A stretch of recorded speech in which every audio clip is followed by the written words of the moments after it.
Bons dias.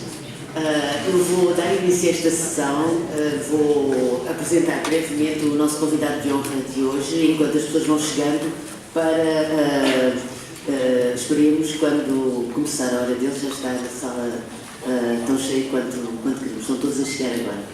É com uma grande honra que ontem, à tarde, o Fernando Florencio me encarregou de aceder o cargo de apresentar Maurice Bloch, que é avassalador para mim, porque ele é um dos maiores antropólogos de sempre. Eu daqui a pouco vou resumir em inglês, para quem I will briefly repeat in English, but so far I will present in Portuguese. Então, o Maurice Bloch é um antropólogo lendário para muitos de nós, porque quem não conhece o trabalho de Maurice Bloch sobre os Merina de Madagascar e todas as complexos desenvolvimentos teóricos que nos trouxe a partir de um estudo convencional da antropologia. Eu tive o privilégio de descer os poucos metros que há entre o Departamento de Antropologia e este auditório com ele e rever um pouco como é que ele gostava de se apresentar e coincide a forma como se vê hoje e a forma como eu gosto de ouvir e como muitos de nós gostamos de ver, que é um antropólogo que junta a sua firmeza etnográfica e o trabalho etnográfico de longo curso, como foi sempre o gosto dos antropólogos, com um pegar de desafios teóricos em várias frentes, e junta aquilo que muitas vezes é feito por linhas teóricas diferentes, que é uma atenção muito grande ao lado cognitivo e uma atenção ao parentesco, às componentes materiais. Não é só nisso que Maurice Bloch junta pertenças diferentes. É um antropólogo nascido em França, porém é da antropologia inglesa e é um cosmopolita que conhecemos de múltiplas potências. Atualmente é professor emérito da London School of Economics e já não é a primeira vez que está entre nós, em Portugal. Já foi consultor de projetos, já esteve aqui, creio que nesta mesma sala, há muitos anos, quando foi a primeira EASA, foi em 1990, mas não, foi um dos 20 e tal anos. Foi um dos participantes mais ativos desse grande evento, que foi organizado aqui na Universidade de Coimbra, principalmente pelo João Felipe Cabral, que está agora presente, e hoje volta com mais sabedoria, mais trabalho acumulado, mais etnografia feita, mais reflexão teórica e mais contato com mais grupos académicos. Briefly in English, common places to say that Maurice Bloch needs no presentation. Everybody knows what is the complete innovation brought by his studies on the Marina and how it combines solid ethnographic long-term work with theoretical innovation in several fronts, in the work on cognitive anthropology, in the work of kinship, in the work of materialities, including money circulation, etc. So I promise to be very brief because you want to hear Maurice, not my presentation. So Maurice, I will kindly ask you to take the podium and share with us your presentation. O Maurice prefere falar do pódio para talvez...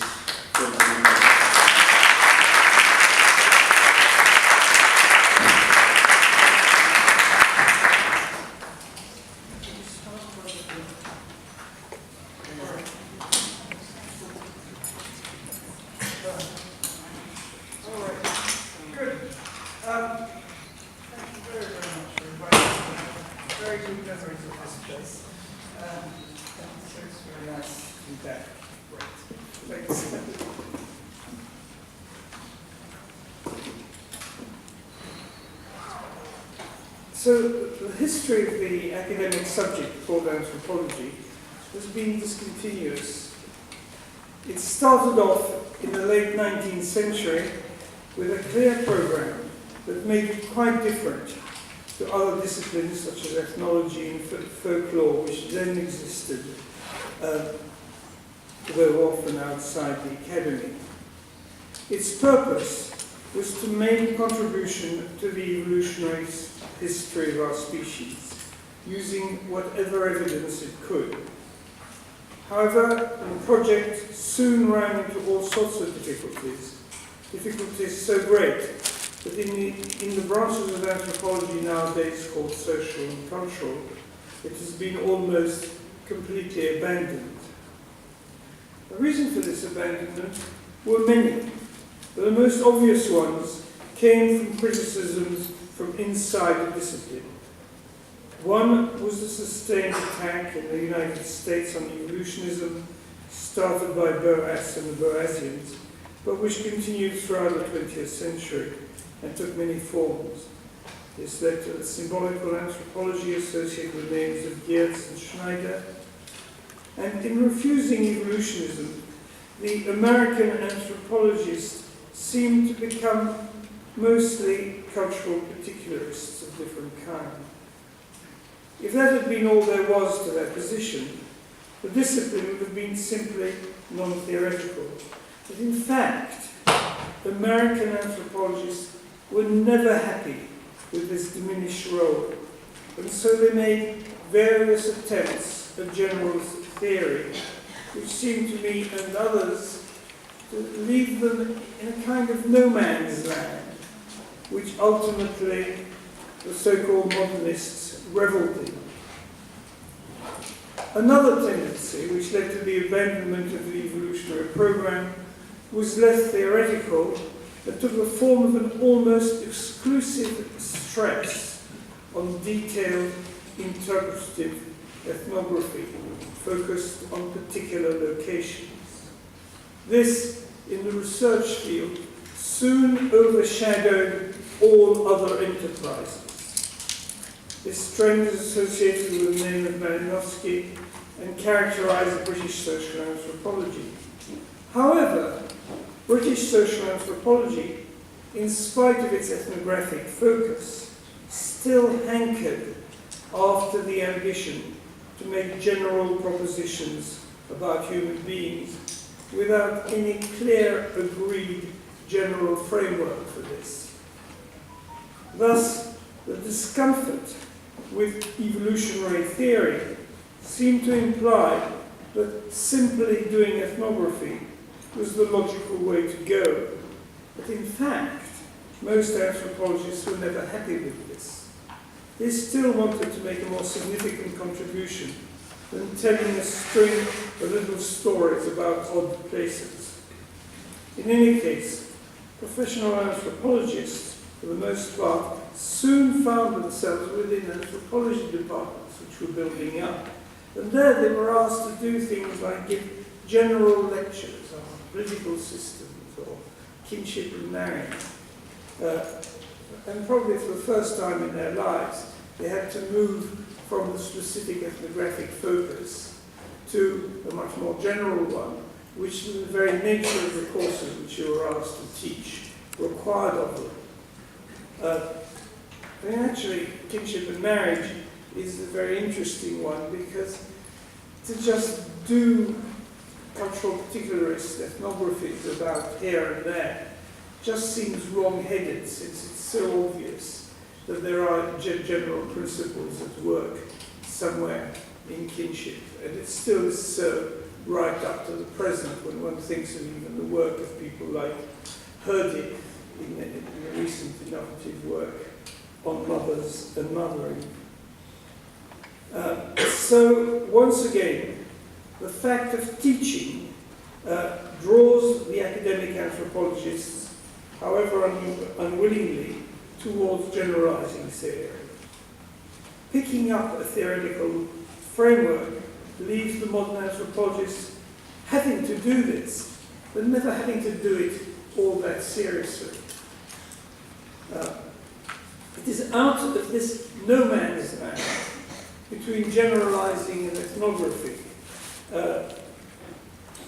one where I've often found myself in much of my career, and which many other anthropologists find themselves, that I'm trying to find some way out. First, however, I have to clarify my vocabulary because it may be unusual to you. I'm using the word anthropology to discuss, to talk about the attempt to write about general features of our species, Homo sapiens. And I'm using the word ethnography to talk about interpretative studies about particular places at a particular time. Therefore, I'm making quite a sharp distinction, perhaps somewhat arbitrarily, but I'm following to a certain extent such writers as Dan Sperber, Philippe Descola, and Tim Ingold in making the same distinction. Now, the no man's land between anthropology and ethnography in which we find ourselves often involves muddling anthropology and ethnography together in the hope that somehow they can link up. And to illustrate this situation, I want briefly to look at the work by a French anthropologist who has had, and actually continues to have, great influence in Britain and in some parts of America. I justify the somewhat odd choice, partly because my task in showing where the problem is has been facilitated by comments made a long time ago by Lévi-Strauss in his introduction to some of Morse's essays. The work is the essay on the gift, which probably you all know, by Marcel Mauss, which in anthropology at least, in social anthropology at least, has gained a kind of status normally reserved to a sacred text. In fact, the fame of this essay is reflected by the odd fact that it's now had 3 academic translations, which is about the same number as the Social Contract by Rousseau, just giving you some idea of how it's received. Now, the reputation of this essay in Britain is largely due to the praise the British anthropologist Evan Spritchen heaped upon it. And it's interesting that he saw in Morse's work a manifestation of the moving away from Durkheim, who had before been the strongest influence on British anthropology.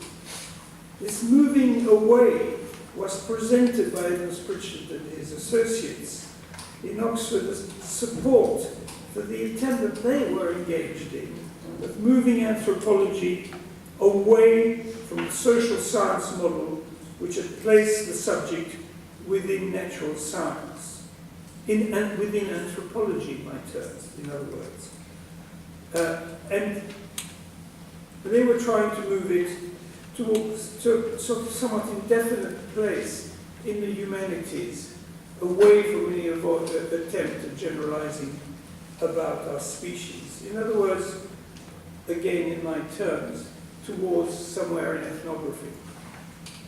Part of the explanation for this advocated tendency is actually their realization of the discomfort I've just been referring to, finding oneself in a no man's land where the incompatibility of ethnography and anthropology becomes evident. And it's interesting how the anthropologists, how the Evan Spritchen move was to be reproduced with considerable delay in American anthropology, in what became known as postmodernism and other late manifestations of exactly the same phenomena. Now, the essay on the gift is an example of the problem anthropology has created for itself as it moved towards ethnography, while still somehow wanting to do anthropology. The gift begins with a clear anthropological question. What is the force that makes human beings want to repay gifts, reciprocate in other words? What is it that makes us as humans, that shows its anthropology, want to do this? The tempting answer, as some have suggested, would be that we have a genetically inherited predisposition for reciprocity. This answer, however, has to face a familiar difficulty which most half recognizes. Acts of what can be labeled reciprocity actually vary tremendously around the world so fundamentally that we can hardly be sure that they have anything truly in common. To see the matter as simply as though these different cases were simply manifestations of the same element introduces a quite unacceptable reductionism and indeed further epistemological problems. Reciprocity, after all, isn't like sneezing. You know, I mean, anywhere around the world, if you tickle people's nose, they will sneeze in exactly the same way. That's not what's going on with something like reciprocity. This kind of determination does not apply to what Mauss wants to talk about. So what does